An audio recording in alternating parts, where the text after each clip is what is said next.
সকলোৱে গম পাইছে বানপানীয়ে বৰ বেয়াকৈ অনিষ্ট কৰিছে সকলোৰে।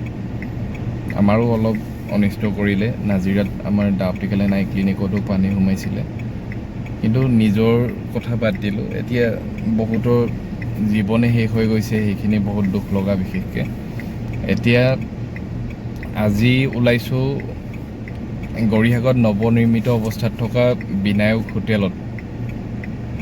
যিসকল লোকে ঘৰ হেৰুৱাই বানপানীত এতিয়া তাত আশ্ৰয় লৈ আছে, আশ্ৰয় শিবিৰ হিচাপে তাত এতিয়া তেওঁলোক আছে। সেই তাত বিনায়ক হোটেলৰ আৰু স্থানীয় ৰাইজৰ সহযোগিতাত তেওঁলোকক খাদ্য যোগান ধৰি থকা হৈছে। আৰু জানিবলৈ পোৱা মতে গড়িহাগৰ হাইৱেৰ ছাইডতো বহুতো মানুহে আশ্ৰয় লৈ আছে। খোৱা বোৱা তেখেতলোকৰ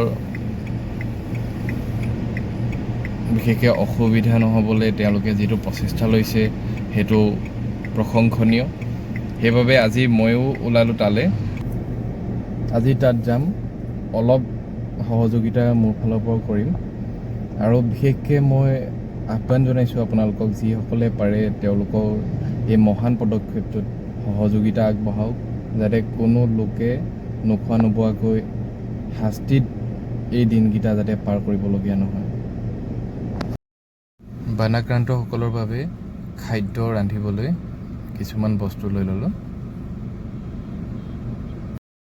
এইখন নৱনিৰ্মিত অৱস্থাত থকা বিনায়ক হোটেলখন। ইয়াৰ বেক চাইডে বানাক্ৰান্ত বহুত লোকে আশ্ৰয় লৈ আছে।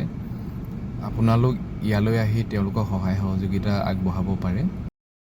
ইয়াত থকা লোকসকলক খাদ্য ৰান্ধি ইতিমধ্যে দিলে তেওঁলোকৰ ফালৰ পৰা।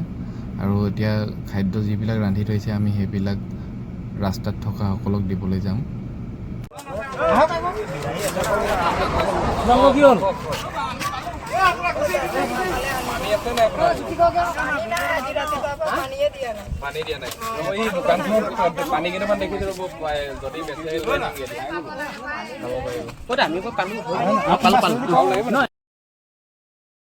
ইয়াত বহুত পানীৰ অভাৱ হৈ আছে।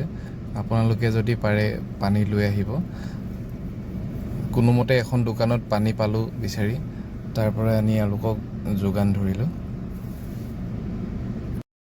চৰকাৰক অনুৰোধ জনাইছোঁ এওঁলোকক সোনকালে যাতে খোৱা পানীৰ যোগান ধৰে। যিসকলে পাৰে সেইসকলে এই কাৰ্যসূচীত সহযোগিতা আগবঢ়াওক, যাতে সকলোৱে এমুঠি খাবলৈ পাই থাকে।